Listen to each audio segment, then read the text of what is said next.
એક નાનકડા ગામમાં કરશન નામના એક સાદા અને મહેનતુ ખેડૂત રહેતા હતા. તેઓ જીવનમાં સહકારની ભાવનાને ખૂબ મહત્ત્વ આપતા હતા. તેઓ જીવનનો સાચો અર્થ સમજતા હતા. કરશન દરેક સાથે દયાળુ અને મદદરૂપ રહેતા અને માનતા કે આદર અને પ્રેમથી દરેક સમસ્યાનો ઉકેલ મળી શકે છે. એક દિવસ ગામમાં ભારે વરસાદની આગાહી કરવામાં આવી. કરશનને પોતાના ખેતરના પાક, વૃક્ષો અને વાડનું ધ્યાન રાખવાનું હતું, કારણ કે વાવાઝોડાની શક્યતા હતી. તેઓ જાણતા હતા કે હવે તેમને કદાચ સૌથી વધુ મદદની જરૂર પડશે.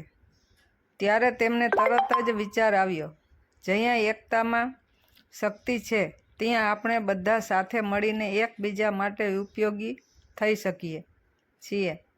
જો કે તેમના ખેતરો નજીકના કેટલાક ખેડૂતોએ તેમનું કામ બેદરકારીથી કર્યું હતું અને તેઓ એકબીજાથી અલગ રહેતા હતા. પરંતુ કરશનને તેમની સાથે સહકાર અને પ્રેમથી વાત કરી, મિત્રો, જો આપણે સાથે મળીને કામ કરીએ તો વાવાઝોડા અને વરસાદનો વધુ સારી રીતે સામનો કરી શકશું. આપણે એકબીજા સાથે કામ વહેંચી શકીએ છીએ અને પશુઓને બચાવી શકીએ છીએ. કરશને કહ્યું. લોકો અલગ દેખાતા હતા, પરંતુ કરશનનું હૃદય મોટું હતું. તેઓ માત્ર પોતાના ખેતર અને પરિવારની જ નહીં, પરંતુ ગામના દરેક માણસની સુરક્ષા માટે પણ સંકલ્પબદ્ધ હતા. તેમણે કેટલાક મકાનોને મજબૂત બનાવવામાં મદદ કરી અને બધાને સાથે મળીને પાળા બાંધવાનું કહ્યું. થોડી જ વારમાં ગામના બધા ખેડૂતોએ સહકારથી કામ કરવાનું શરૂ કર્યું. એકબીજાને મદદ કરવાનો માર્ગ બતાવતા તેમણે સાથે મળીને ઘણા લોકોની મદદ કરી. કામમાં એકતા અને વિશ્વાસ હતો અને આખરે ખેતરો, મકાનો અને વાવેલો પાક સંપૂર્ણપણે સુરક્ષિત રહ્યા. જ્યારે વાવાઝોડું આવ્યું ત્યારે ઘણા ખેતરો બચી ગયા હતા. આમ કરશનનો સહકારનો ભાવ સાચો સાબિત થયો.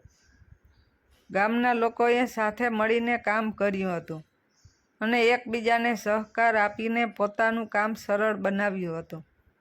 જ્યારે વાવાઝોડું શાંત થયું ત્યારે ગામના લોકો કરશનનો આભાર માનતા હતા.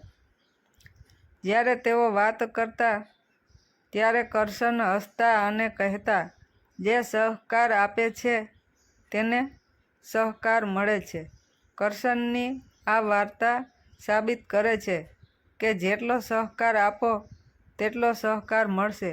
જો આપણે શ્રેષ્ઠ ભાવનાથી એકબીજાને મદદરૂપ થવાનો પ્રયત્ન કરીએ તો જીવનની મુશ્કેલ પરિસ્થિતિઓ પણ સરળ બની શકે છે. આ વાર્તા ગોળ નાખે તેટલું ગળ્યું થાય એ કહેવતને સારી ઠેરવે છે, જે સહકાર અને મદદથી જીવનમાં સકારાત્મક પરિણામો પ્રાપ્ત થવાની વાત કરે છે.